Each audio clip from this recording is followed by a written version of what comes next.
दोस्तों बॉलीवुड पोल खोल के सेकंड एपिसोड में आपका स्वागत है। और अगर आपने अभी तक मेरा चैनल सब्सक्राइब नहीं किया तो कर लो, घंटी नहीं दबाई तो ज़रूर दबा दो। देखो, आप घंटी नहीं दबाओगे तो आपको नहीं पता चलेगा जब मैं नया वीडियो डालूंगा। आप सभी जानते हैं कि अदरक अब्राहम की एक फिल्म आने वाली है जिसका नाम है वैदा। ये 15 अगस्त को रिलीज होने वाली है। 2 दिन पहले मुंबई में एक इवेंट रखा गया था इस फिल्म के ट्रेलर को लॉन्च करने के लिए, और उसी इवेंट में एक पत्रकार ने जॉन अब्राहम से पूछ लिया कि भाई साहब, आप पिछले 5 साल से एक ही तरह की फिल्में क्यों कर रहे हो? हर फिल्म आपकी एक्शन फिल्म होती है जिसमें कहानी का नामो निशान नहीं होता, और आपकी ऐसी क्या मजबूरी है कि पिछले 5 साल से आपने जितनी भी फिल्में की हैं वो सब रीमेक हैं। मैं आपको बता दूं कि फिल्म वैदा भी एक साउथ की फिल्म का रीमेक है। यह सवाल सुनते ही अदरक अब्राहम भड़क उठा और अदरक अब्राहम ने उसको कहा कि तू इडियट है। अदरक अब्राहम ने यह भी कहा कि मैंने तेरी शक्ल पहचान ली है, तुझको देख लिया है। अगर मेरी इस फिल्म ने 100 CR का बॉक्स ऑफिस किया तो फिर मैं तुझे छोड़ूंगा नहीं। मेरे ख्याल में बॉलीवुड के इतिहास में ऐसा फर्स्ट टाइम हुआ है कि किसी एक्टर ने किसी पत्रकार को इस तरह से धमकी दी हो, किसी पत्रकार को यह कहा हो कि मैंने तेरी शक्ल पहचान ली है, अगर मेरी फिल्म हिट हो गई तो मैं तुझे छोड़ूंगा नहीं। मैं अदरक अब्राहम से सिर्फ इतना कहना चाहता हूं कि जो उस पत्रकार ने कहा वो 100% सच कहा, और मैं अदरक अब्राहम को ब्लैंक पेपर पर लिख कर दे सकता हूं कि इस फिल्म का सुपर डुपर डिजास्टर होना तय है। इसको बॉक्स ऑफिस पर कोई भी नहीं बचा सकता। 2 अदरक अब्राहम की फिल्म वेदा का ट्रेलर रिव्यू है। ये पहले सीन से ही बता दिया गया है कि इस फिल्म को भोजपुरी स्टाइल में बनाया गया है। जो एक्ट्रेस है, एक्टर है, वो भी भोजपुरी लैंग्वेज ही बोल रहे हैं। पहले ही सीन से यह भी बता दिया गया है कि ये एक एक्शन फिल्म है। जॉन अब्राहम को गुंडों ने पकड़ा हुआ है और फिर जॉन अब्राहम एकदम जोश में आता है और सबको मारना शुरू करता है। पीछे डायलॉग चल रहे हैं कि धरती पर जब जब भी पाप बढ़ेगा तब तब भगवान खुद उस पाप को मिटाने आएंगे। तो कहने का मतलब यह है कि अदरक अब्राहम ने अपने आप को भगवान मान लिया है। इसके बाद एंट्री होती है लड़का जैसी दिखने वाली शर्वरी की। शर्वरी को भी गुंडों ने पकड़ा हुआ है और वो भी भोजपुरी भाषा में डायलॉग्स बोलना शुरू करती है। अब अगले सीन से पता चलता है कि अदरक अब्राहम कभी मिलिट्री में हुआ करते थे, और उससे अगले सीन में एंट्री होती है आइटम गर्ल तमन्ना भाटिया की। अब आप ये जरूर सोच रहे होंगे कि भाई, इस फिल्म में हीरोइन आइटम गर्ल और लड़के जैसी दिखने वाली शर्वरी को क्यों लिया गया है? एक्चुअली जो इस फिल्म का डायरेक्टर है निखिल अडवाणी, बहुत बड़ा करप्ट इंसान है भाई साहब। ये आदमी वो है कि बिना किसी मतलब के किसी लड़की को एक सीन में भी नहीं लेगा। तो अब आप अंदाजा लगा सकते हैं कि इसने इन दोनों लड़कियों को इस फिल्म में एक्ट्रेस क्यों लिया है। अब अगले सीन से पता चलता है कि शर्वरी और जॉन अब्राहम दोनों कहीं एक ही जगह काम करते हैं। अब इसके बाद एंट्री होती है कास्टिंग डायरेक्टर अभिषेक बैनर्जी की। अभिषेक भाई की एक कास्टिंग एजेंसी है। जिन फिल्मों की भी ये कास्टिंग करता है उसमें सबसे पहले ये अपने आप को कास्ट कर लेता है। बढ़िया है अभिषेक भाई, बढ़िया दुकान चल रही है आपकी, दिक्कत कोई नहीं है। अभिषेक भाई की शक्ल ऐसी है कि किसी भी भोजपुरी फिल्म में एकदम फिट हो जाते हैं। तो जब इस फिल्म का बैकग्राउंड ही भोजपुरी है तो जाहिर सी बात है इसमें तो अभिषेक भाई का रोल होना ही होना था। तो अभिषेक भाई इस फिल्म के मेन विलन है, और भाई साहब अब अभिषेक भाई मारकाट शुरू करते हैं। वाह, कमाल कर दिया अभिषेक भाई। अब अदरक अब्राहम और शर्वरी दोनों एक साथ आते हैं और गुंडों से लड़ना शुरू करते हैं, गुंडों को खत्म करना शुरू करते हैं। भाई हीरो हीरोइन को तो कोई मार नहीं सकता, जाहिर सी बात है। और बस यहां से लेके आखिरी तक एक्शन ही एक्शन है। जॉन अब्राहम गोलियां चला रहा है, लड़ रहा है, शर्वरी गोलियां चला रही है, लड़ रही है, अभिषेक बैनर्जी गोलियां चला रहा है, लड़ रहा है। मतलब इसको देखकर ये बिल्कुल साफ हो जाता है कि इस फिल्म में एक्शन के अलावा कुछ भी नहीं है। और इस ट्रेलर को देखकर यह भी बिल्कुल क्लियर हो जाता है कि इस फिल्म को डिजास्टर होने से कोई बचा नहीं सकता। 3 आप में से बहुत सारे लोग आयशा खान को जानते होंगे, जो पिछले बिग बॉस में थी, जिसने मुनव्वर पर इल्ज़ाम लगाया था कि मुनव्वर ने उसका मिसयूज़ किया है। इस लड़की के आप कितने भी इंटरव्यू देख लो, सभी इंटरव्यू में ये एक ही बात बता रही होती है कि मैं कहीं जा रही थी, एक बूढ़ा आया, उसने मेरे हिप्स दबा दिए।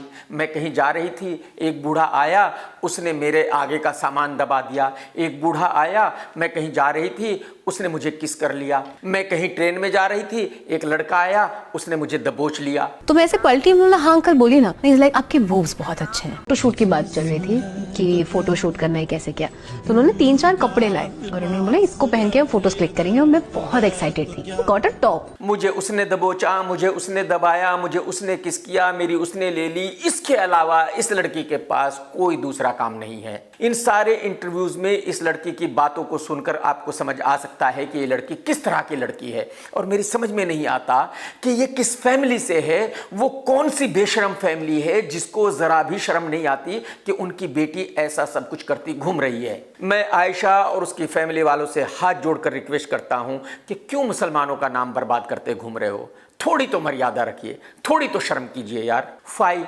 डायरेक्टर निखिल एडवाणी ने कहा है कि जब उसने पहली फिल्म करण जौहर के लिए डायरेक्ट की थी कल हो ना हो, तो उसके बाद इतने झगड़े हो गए थे कि उसने धर्मा छोड़ दिया था। और धर्मा छोड़ने के बाद निखिल को ये लग रहा था कि भाई उसका कैरियर खत्म हो गया है, वो बेचारा घर पर बैठा हुआ था, उसके पास कोई काम नहीं था। और उसी वक्त में सल्लू ने निखिल को कॉल किया और उससे कहा कि आजा, मैं तेरी फिल्म करूंगा। और तब निखिल ने फिल्म बनाई थी सलामे इश्क, जो सुपर डुपर डिसास्टर रही थी। तो निखिल ने सल्लू की बहुत तारीफ की है और कहा है कि भाई सल्लू तो मसीहा आदमी है, अरे मेरे जैसे आदमी का कैरियर बचा लिया।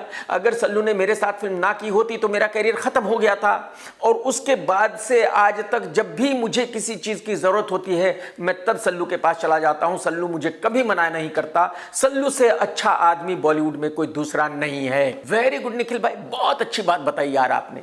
लेकिन अब जरा मैं दुनिया को बता देता हूं कि आपने मुझे सल्लू के बारे में क्या कहा था जब मैं आपके ऑफिस में, आपके केबिन में आपके साथ बैठा हुआ था और हम डिस्कस कर रहे थे एक गैंगस्टर की फिल्म बनाने के बारे में जिसमें आयुष शर्मा को लेना चाह रहे थे। तो आपने मुझसे कहा था कि आप सलमान को कॉल नहीं करेंगे क्योंकि सलमान बहुत ही अड़ियल है, एरोगेंट है, बहुत ही बदतमीज है और बच्चों की तरह किसी भी बात पे नाराज हो जाता है। और अगर एक दफा नाराज हो जाता है तो फिर सालों लग जाते हैं उसको मनाने में। और आपने मुझसे ये भी कहा था कि आप बॉलीवुड के सभी लोगों को पर्सनली जानते हैं, और बिल्कुल जानते हैं, आप बॉलीवुड में हैं। लेकिन आपने ये कहा था कि इतना एरोगेंट, इतना बदतमीज आदमी बॉलीवुड में कोई दूसरा नहीं है जितना कि सलमान है। इससे आगे सल्लू के बारे में आपने और क्या क्या कहा था, अगर मैं वो सब कहूंगा तो विवाद हो जाएगा।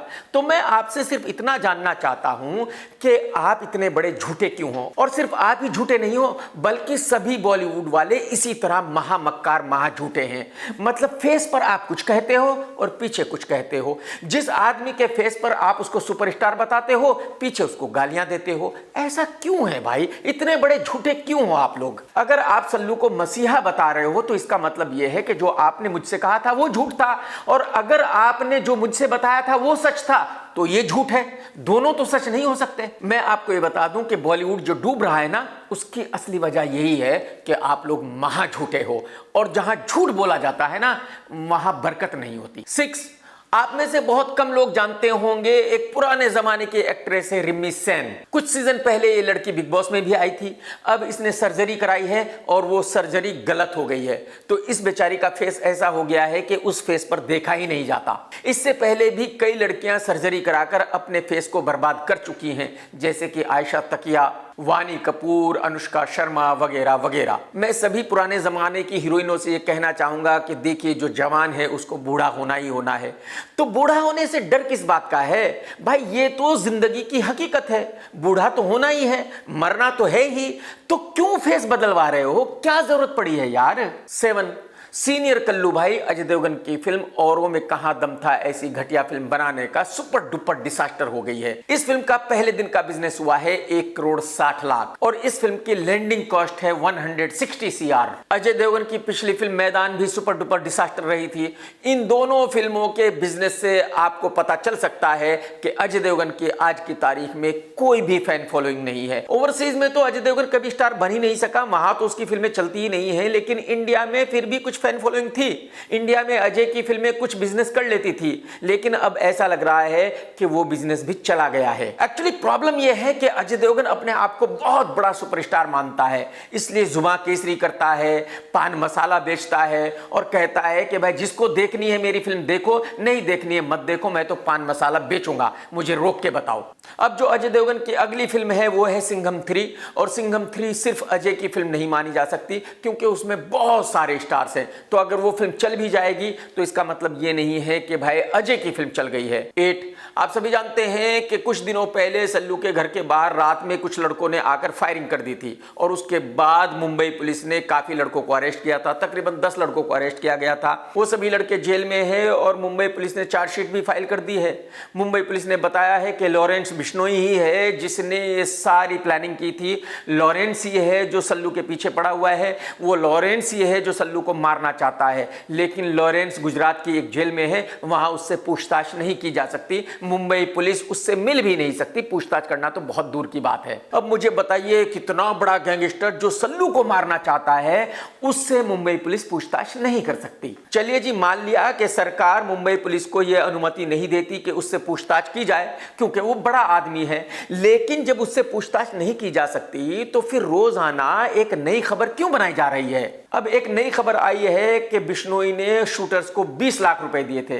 कहने का मतलब यह है कि सल्लू हर हफ्ते कोई ना कोई न्यूज इसी बारे में बनाता रहता है पब्लिसिटी के लिए। हकीकत यह है कि सल्लू और बिश्नोई दोनों ही दोस्त हैं और पब्लिसिटी के लिए कुछ ना कुछ खबर बनाते रहते हैं। मैं मीडिया से यह कहना चाहूंगा कि ऐसी खबरों पर ध्यान मत दीजिए, ये सब झूठी खबरें हैं। बिश्नोई को सल्लू को कुछ नहीं करना है, सल्लू ये सब कुछ पब्लिसिटी के लिए कर रहा है। 9, आप सभी जानते हैं छोटे से नन्हे से 2.5 फीट 3 इंच के हीरो वरुण धवन को, जिसके छोटे छोटे हाथ है, छोटे छोटे पैर है, वजन है 50 किलो, लेकिन भाई को एक्शन हीरो बनना है। तो अब इस भाई की एक वेब सीरीज का टीजर रिलीज हुआ है जिसका नाम है सितादेल हनी बनी। बटले वरुण ने इस टीजर में भी फुल टाइम ओवर एक्टिंग की है, और इस टीजर को ही देखने से पता चल जाता है कि वरुण बटले ने इसमें कितनी ओवर एक्टिंग की होगी। मेरी समझ में नहीं आता कि वो कौन लोग हैं जो इसको स्टार मानते हैं, इस पर अपने पैसे बर्बाद करते हैं और इसके साथ फिल्में बनाते हैं। 10, आप सभी जानते हैं कि टिप्स वाले एक फिल्म बना रहे हैं बटले वरुण के साथ, जिसके डायरेक्टर हैं उसके father David Dhawan. David Dhawan तो बेचारे बूढ़े हो चुके हैं, वो तो डायरेक्शन नहीं करते। इसका जो भाई है रोहित धवन, वो डायरेक्शन करता है, लेकिन नाम डेविड धवन जी का है। इस फिल्म में 2 लड़कियां हैं, एक है मृणाल ठाकुर और दूसरी लड़की की तलाश की जा रही है। बीच में खबर आई थी कि ये फिल्म तेलुगु फिल्मों की सुपरस्टार श्रीलीला को ऑफर हुई है, लेकिन अब खबर आई है कि श्रीलीला ने इस फिल्म को करने से इनकार कर दिया है। उसने ये कहा है कि भाई वरुण तो मेरे यहां तक आएगा, तो उसके साथ मेरी पेयरिंग कैसे अच्छी लगेगी? मैं बटले हीरो के साथ काम नहीं करना चाहती। मैं चाहती हूं कि मेरा हीरो जो है वो मुझसे कम से कम 4-5 इंच ज्यादा लंबा हो। तो इस फिल्म के निर्माता तौरानी साहब श्रीलीला के इस बयान से मायूस हो गए हैं और अब तौरानी साहब किसी और लड़की को ढूंढने की कोशिश कर रहे हैं जो वरुण के साथ काम करे। 11, आप सभी जानते हैं कि पेप्सी पन्नू ने एक डेनमार्क के पुअर से आदमी से शादी की है। यह बेचारा सिर्फ गरीब ही नहीं है, टकला भी है, लेकिन क्या करें, शादी तो हो चुकी, तो पेप्सी पन्नू अब कुछ कर भी नहीं सकती। तो अब पेप्सी पन्नू ने हस्बैंड के साथ मिलकर डेनमार्क में एक घर खरीदा है। इस घर को खरीदने की वजह यह है कि पेप्सी पन्नू को अच्छी तरह पता है कि उसका कैरियर बॉलीवुड में ऑलमोस्ट खत्म हो गया है। तो जाहिर सी बात है, जब कैरियर खत्म हो जाएगा तो फिर वो बॉलीवुड में रहकर क्या करेगी? तो फिर तो डेनमार्क ही जाएगी, और जब डेनमार्क में रहेगी तो वहां घर भी चाहिए। लेकिन मुझे पर्सनली ऐसा लगता है कि ऐसे गरीब आदमी के साथ पेप्सी पन्नू डेनमार्क में कब तक रहेगी? मुझे लगता है एक ना एक दिन डिवोर्स करके वापस इंडिया आ ही जाएगी। 12, आप सभी जानते हैं बांटने वाली एक्ट्रेस तृप्ति डिमरी को मिठाई बांटती है। गंदी सोच, गंदा दिमाग। गंदा क्यों सोचते हो यार? तो मैंने ट्विटर पर एक सर्वे किया और पब्लिक से पूछा कि मुझे तृप्ति को किस नाम से बुलाना चाहिए, बांटने वाली या तृप्ति डिमरी। 66% ने कहा कि बांटने वाली परफेक्ट नाम है। फिर मैंने एक और सर्वे किया और मैंने पब्लिक से पूछा कि मैं पेप्सी पन्नू को किस नाम से बुलाऊं, पेप्सी पन्नू या तापसी पन्नू। 72% लोगों ने कहा कि पेप्सी पन्नू। फिर मैंने एक और सर्वे किया, पब्लिक से पूछा कि वरुण धवन का कौन सा नाम आपको अच्छा लगता है, वरुण धवन या बटला वरुण, और 74% लोगों ने कहा कि बटला वरुण। फिर मैंने एक और सर्वे किया, पब्लिक से पूछा कि कैटरीना के हस्बैंड को मैं किस नाम से बुलाऊं, विक्की कौशल या कल्लू भाई। आप यकीन कीजिए 70% लोगों ने कहा कि कल्लू भाई बेस्ट नाम है। फिर मैंने एक और सर्वे किया, मैंने पब्लिक से पूछा कि दीपिका के हस्बैंड रणवीर को मैं किस नाम से बुलाऊं, रणवीर सिंह या डबल ढोलकी। भाई साहब, रणवीर ने सारे रिकॉर्ड तोड़ दिए। 82% लोगों ने कहा कि इस बंदे को डबल ढोलकी नाम से ही बुलाया जाना चाहिए, कोई और नाम इस पर सूट ही नहीं होता। अब मुझे आप ये बताइए कि जिस एक्टर का नाम 82% पब्लिक डबल ढोलकी रखना चाहती है, उस एक्टर की फिल्में कैसे चलेंगी? 13, आप सभी जानते हैं कि कंगना दीदी एमपी बन चुकी है। आज की तारीख में पार्लियामेंट में बैठा करती है, वहां अपनी बात कहा करती है। तो कंगना दीदी ने एक कमाल की बात कही है। कंगना दीदी ने कहा है कि राहुल गांधी का टेस्ट होना चाहिए कि कहीं ये ड्रग्स तो नहीं लेता। आप मुझे ये बताइए कि पार्लियामेंट का ड्रग्स से क्या लेना देना है? राहुल गांधी ड्रग्स लेता है या नहीं लेता है, इस बात को पार्लियामेंट में बैठे लोग क्यों जानना चाहेंगे? तो मुझे ऐसा लगता है कि दीदी ने ये मांग इसलिए की है कि वो जानना चाहती है कि राहुल गांधी भी वो सब कुछ करता है या नहीं करता जो दीदी करती है। दीदी खुद ही ऑन कैमरा ये बात कह चुकी है, कबूल कर चुकी है कि वो ड्रग्स लेती थी, ड्रग्स की बहुत बड़ी एडिक्ट थी। अब अगर दीदी एक वक्त में ड्रग्स एडिक्ट थी तो आज बिल्कुल ड्रग्स छोड़ दी हो, ऐसा तो शायद नहीं हो सकता। तो मुझे ऐसा लगता है कि कंगना जानना चाहती है कि राहुल भी वो सब करता है क्या जो दीदी करती है। अगर राहुल भी ये सब करता होगा तो फिर दीदी राहुल के साथ पार्टी कर सकती है और पार्टी के बाद आगे कुछ और भी हो सकता है, कल को शादी भी हो सकती है। दीदी आपकी सारी चालों का पता है मुझे। 14 एक्ट्रेस तारा सुतारिया को तो शायद आप सभी जानते होंगे, लेकिन एक एक्टर है उसका नाम भी मुझसे सही से लिया नहीं जाता, अरुण उदय सिंह। इसने कुछ 2-4 फिल्मों में यहां वहां शायद विलन वगैरह का रोल किया है, शायद कुछ वेब सीरीज में भी आया है। लेकिन अब खबर आई है कि तारा इस लड़के को डेट कर रही है। यह खबर सुनते ही मेरा दिमाग चकरा गया, मेरी समझ में नहीं आया कि ये क्या मेल है। मतलब तारा एक सक्सेसफुल एक्ट्रेस है, तारा को दुनिया जानती है, और एक बंदा जिसने छोटे छोटे रोल किए हों, वो भी विलन टाइप रोल किए हों, तारा उसको क्यों डेट कर रही है? ऐसी क्या वजह हो सकती है? तो ये दोनों एक दूसरे को डेट कर रहे हैं, ये बात जानकर मेरे दिमाग में सिर्फ एक ही बात आती है कि कहीं ये दोनों भी तो माल के शौकीन नहीं है।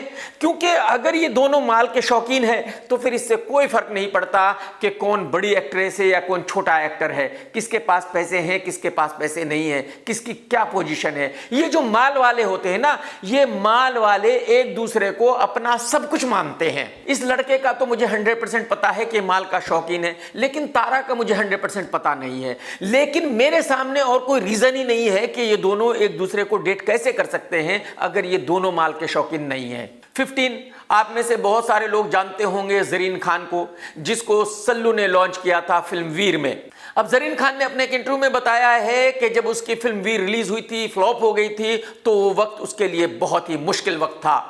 कोई भी उसको काम देने के लिए तैयार नहीं था। जितने भी बॉलीवुड वाले थे उसको बहुत ही नकचढ़ी समझ रहे थे, एरोगेंट समझ रहे थे। सभी बॉलीवुड वालों ने ये मान लिया था कि मुझे सल्लू ने लॉन्च किया है तो जाहिर सी बात है मैं बहुत ही एरोगेंट हूं, बहुत ही बदतमीज हूं, और यही वजह है कि मुझे कोई काम नहीं मिल रहा था। जरीन ने यह भी कहा कि मुझे बहुत अच्छा लगा था जब मुझे कंपेयर किया गया था कैटरीना से, लेकिन जब फिल्म फ्लॉप हो गई तो कैटरीना से मेरा कंपेयर होना भी बैकफायर कर गया। जरीन खान ने यह भी कहा कि अगर शायद मुझे सल्लू ने लॉन्च ना किया होता, किसी और फिल्म मेकर ने लॉन्च किया होता, तो आज मेरा कैरियर शायद बेहतर होता।